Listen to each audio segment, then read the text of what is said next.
ಇವತ್ತು ನಮ್ ಗಾಡಿಗೆ ಆಸಿಡ್ ಲೋಡ್ ಮಾಡ್ತಾವ್ರೆ. ಆಸಿಡ್ ಮತ್ತೆ ಬ್ಯಾಟ್ರಿ ಲೋಡ್ ಮಾಡ್ತಾವ್ರೆ. ನೋಡಿ ಇದೆ ಆಸಿಡ್ ಮತ್ತೆ ಅದೊಂದು ದೊಡ್ಡ ಬ್ಯಾಟ್ರಿ ಲೋಡ್ ಐತೆ ಬಾರಪ್ಪ ಅಂದ್ರು. ಎಲ್ಗೆ ಸರ್ ಲೋಡ್ ಅಂದ್ರೆ ಕುಂದಾಪುರದ ಕಡೆ ಐತೆ ಲೋಡ್ ಅಂದ್ರು. ಅದಕ್ಕೆ ಇನ್ನೇನ್ ಮಾಡೋದು ಅಂತ ಕುತ್ಕೊಂಡೆ. ನೆನ್ನೆ ತಾನೆ ಬಂದಿದ ತಕ್ಷಣ ಲೋಡ್ ಆಯ್ತಲ್ಲ ಅನ್ಬಿಟ್ಟು ಹೋಗ್ತಾ ಇದೀನಿ ಲೋಡಿಂಗ್ ಪಾಯಿಂಟ್ ಹತ್ರ. ಇಲ್ಲಿ ನೋಡಿದ್ರೆ ಫುಲ್ ಟ್ರಾಫಿಕ್ ಜಾಮು.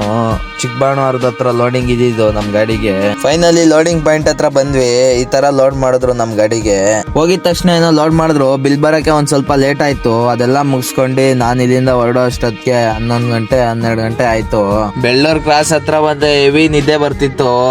ಯಾಕೆ ಸುಮ್ನೆ ನಿದ್ದೆಲ್ ಗಾಡಿ ಓಡಿಸೋದು ಅಂತ ನೆನ್ನೆ ಬೇರೆ ಫುಲ್ ನಾನ್ ಸ್ಟಾಪ್ ಓಡಿಸಿದೆ ಗಾಡಿ.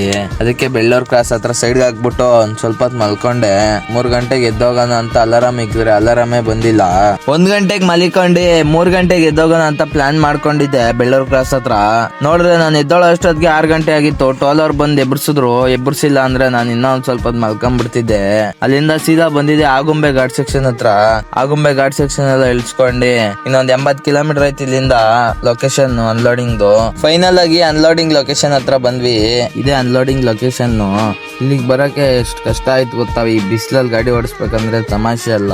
ಹೆವಿ ಬಿಸಿಲು. ಆ ಕಡೆ ಹೋದ್ರೆ ನಮ್ ಸೈಡ್ ಫುಲ್ ಚಳಿ, ಇಲ್ಲಿ ಹೆವಿ ಬಿಸಿಲು. ಅಂತೂ ಇಂತೂ ಕ್ರೈನ್ ಅಲ್ಲಿ ಎತ್ತಿಕ್ತಾ ಇದ್ರು.